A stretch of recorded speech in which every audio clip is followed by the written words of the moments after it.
नमस्कार। सबसे बड़ा सवाल देख रहे हैं आप, मैं हूं आपके साथ पूजा। इजराइल हमास के बीच में जंग जारी है। इजराइल ने हमास को मिट्टी में मिलाने की कसम खाई है और इस समय भारत जिस प्रकार से इजराइल का समर्थन कर रहा है, पीएम मोदी का जिस तरह से बयान सामने आ रहा है, उससे संपूर्ण कूटनीतिक जगत की नींद उड़ गई है। भारत का समर्थन पाकर इजराइल भी भावुक है, पर इसको लेकर हमारे देश में भी राजनीति हो रही है। कह सकते हैं इजराइल हमास के युद्ध में भारत भी दो गुटों में बंट गया है। एक वो गुट है जो पीएम मोदी का साथ समर्थन देकर इजराइल के साथ खड़े हैं, तो दूसरा वो गुट है जो आतंक का समर्थन कर रहे हैं। तो आज इसी पे चर्चा करेंगे कि आखिर ये कितना खतरनाक है। चर्चा के लिए मेरे साथ स्टूडियो में मौजूद हैं कैपिटल टीवी के editor in chief doctor Manish Kumar. Doctor साहब, बहुत बहुत स्वागत है आपका। धन्यवाद। क्या इजराइल हमास युद्ध को लेकर हमारे देश में भी जो जिस तरह से राजनीति हो रही है उससे दो गुट बट गए हैं? दो गुट बटे नहीं है। प्रधानमंत्री मोदी ने ऐसा खेल खेला है, ऐसा ताना बाना बुना है कि पूरा का पूरा विपक्ष इसमें फंस गया है।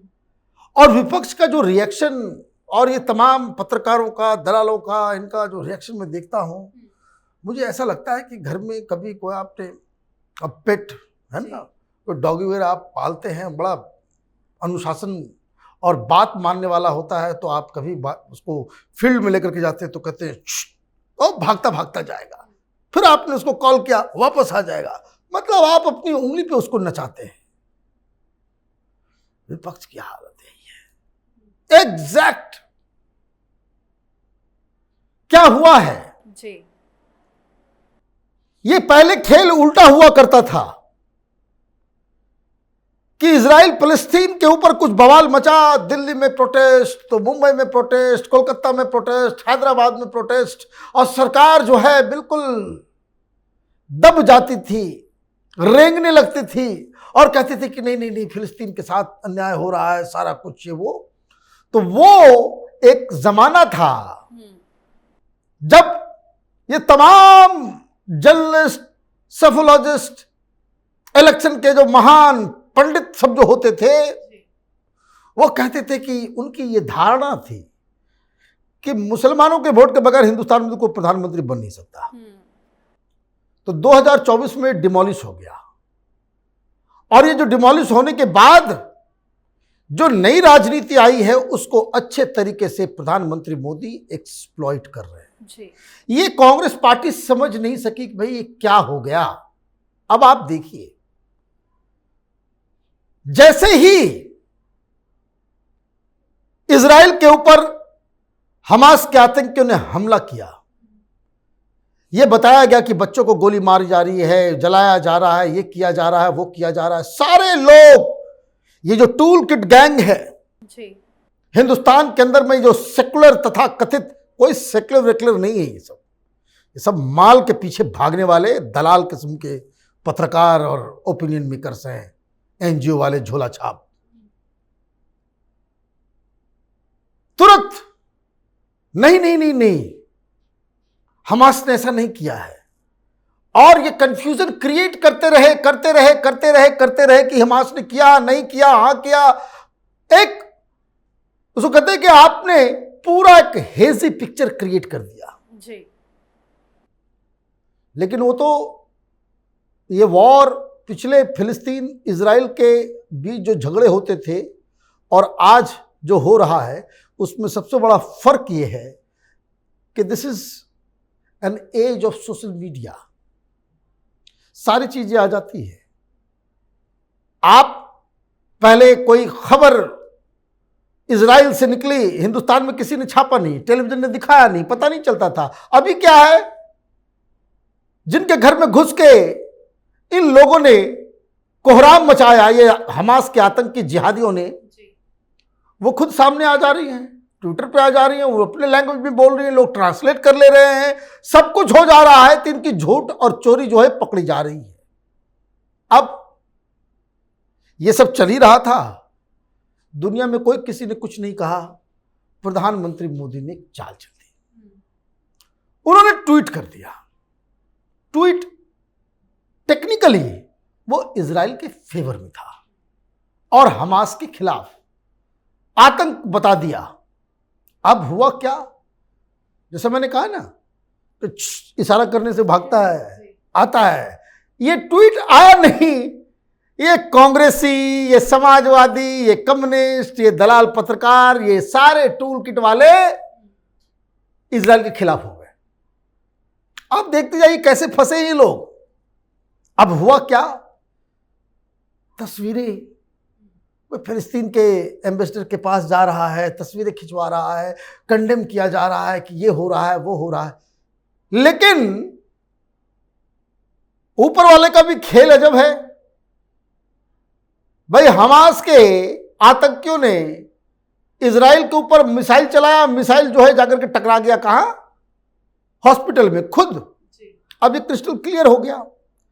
लेकिन जैसे ही हॉस्पिटल की घटना सामने आई, यही सारे लोग, ये पत्रकार, फैक्ट चेकर और पता नहीं कौन कौन, ये कहने लगे कि भाई इजराइल ने कर दिया, इजराइल ने कर दिया, इजराइल ने कर दिया। प्रधानमंत्री ने क्या किया, प्रधानमंत्री ने फिर कहा, फिर उसके बाद जो है उन्होंने कह दिया कि ये जो है, जो कोई भी जिम्मेदार है उसको जिम्मेदारी तय हो, जिम्मेदारी तय हो, उसको छोड़ा नहीं जाए। अब देखिए क्या है इन लोगों की टेक्निक कि भाई पहले ही हल्ला कर दो, इजराइल ने किया, इजराइल ने किया, इजराइल ने किया। फिर उसके बाद ये कह दो कि भाई ये सारा चीज जो ऐसे हो रहा है, वैसे हो रहा है, ह्यूमन राइट्स और पता नहीं क्या क्या। आप अलग अलग सरकारों के ऊपर जो है आप प्रेशराइज करो। तो दिक्कत ये हो रहा है कि ये लोग प्रेशराइज कर नहीं पा रहे। सोशल मीडिया पे जाइए, आम लोगों के साथ जाइए, सारे लोग कह रहे हैं यही कि हमास को खत्म करो। और ये विपक्ष, ये INDIA के ज्यादातर पार्टियां वो आतंकियों के साथ खड़ी नजर आ रही है। अब समझिए, प्रधानमंत्री मोदी ने ऐसा जाल बिछाया कि अब ये क्रिस्टल क्लियर हो गया है कि इंडी अलायंस के लोग हमास के आतंकी के साथ खड़े हैं, जिहादियों के साथ खड़े हैं, और मोदी के समर्थक वो किसके साथ खड़े हैं, इजराइल के साथ। बंटवारा हो गया। अब हमास कुछ भी गड़बड़ करेगा, हमास जितना ज्यादा एक्सपोज होगा, ये जिहादी जितना ज्यादा एक्सपोज होंगे, क्या असर होगा इनके ऊपर, ये फंसेंगे, ये मुंह दिखाने लायक कभी नहीं बचेंगे। तो आपने एक इजराइल फिलिस्तीन, यहां तो सरकार को बोलना चाहिए था, सरकार के मामले पे खत्म हो जाना चाहिए था। भाई ये विदेश नीति का मसला है, सरकार ने एक फैसला लिया, पूरा देश एकजुट होकर के सरकार के साथ खड़ी होती, तब तो बात समझ में आता। आपने क्या किया, आपने इस पे राजनीति करने की कोशिश की। क्या इजराइल फिलिस्तीन में हो रहा है, वहां पे आप मुस्लिम वोट के चक्कर में आप जो है आपने राजनीति शुरू करने की कोशिश ही नहीं की। प्रधानमंत्री मोदी ने ट्वीट करके आपको उस जाल में फंसा दिया। अब भुगतते रहेंगे ये लोग। जितना हमास पिटेगा, जितना हमास की बर्बरता दुनिया के सामने आएगी, ये इंडी अलायंस वाले अपने मुस्लिम तुष्टीकरण का जो आरोप है वो इनके ऊपर और चस्पा होता जाएगा। हालांकि राजनीति हो रही है और कुछ अजीबोगरीब बयान भी सामने आ रहे हैं। संजय राउत ने बीजेपी की तुलना हमास से कर दी। अब क्या करेंगे, उनकी तो स्थिति जो है न घर के रहे न घाट के, अपने आप को हिंदूवादी कहते, यही पहले इजराइल के साथ खड़े होते थे। आप ये बताइए, ये पार्टी है, ये हिंदू हृदय सम्राट बाला साहब ठाकरे की पार्टी है, ये कहां गर्त में चली गई है। तो आपने बहुत ही सही एग्जाम्पल दिया कि किस तरीके से ये लोग, जो कहते हैं गियर फंस गया है। तो ये इंडिया अलायंस का गियर फंस गया है, ना गाड़ी आगे जा पाएगी ना पीछे जा पाएगी। तो ये होता है कि जब आप विचारधारा विहीन होते हैं, जब आप अपनी राजनीति को साधने के लिए नेशनल इंटरेस्ट को ताक पे रख देते हैं, जब आपकी जो पूरी ताकत इस बात पे लग जाती है कि एन केन प्रकारेण हमें राजनीति और उसमें वोट कैसे आ जाए इस पे केंद्रित रहेगी, तो आपकी हालत उद्धव ठाकरे जैसी ही होगी। सत्ता के चक्कर में सब कुछ गया, मुख्यमंत्री बनने के चक्कर में सब कुछ चला गया। यही हाल इस पूरे फिलिस्तीन और इजराइल के चक्कर में ये सेकुलर पार्टियां जो हैं, इनका जो गंदा कुरूप चेहरा है, अपॉर्चुनिस्ट पॉलिटिक्स जो इनकी है, वो प्रधानमंत्री मोदी ने उजागर कर दिया। बिल्कुल, बहुत बहुत धन्यवाद समझाने के लिए। धन्यवाद। तो इजराइल और हमास के बीच युद्ध का असर भारतीय राजनीति में भी देखने को मिल रहा है। हमारे देश में कुछ लोग हमास का समर्थन कर रहे हैं, समर्थन में विरोध प्रदर्शन भी किया जा रहा है। संजय राउत ने तो बीजेपी को ही हमास बता दिया और कहा कि वो पार्टी आतंक फैलाती है। कई तरह की बयानबाजी हो रही है जो देश के लिए वाकई खतरनाक है। इस पे आप अपनी राय कमेंट करके लिखें। देखते रहिए कैपिटल टीवी। नमस्कार।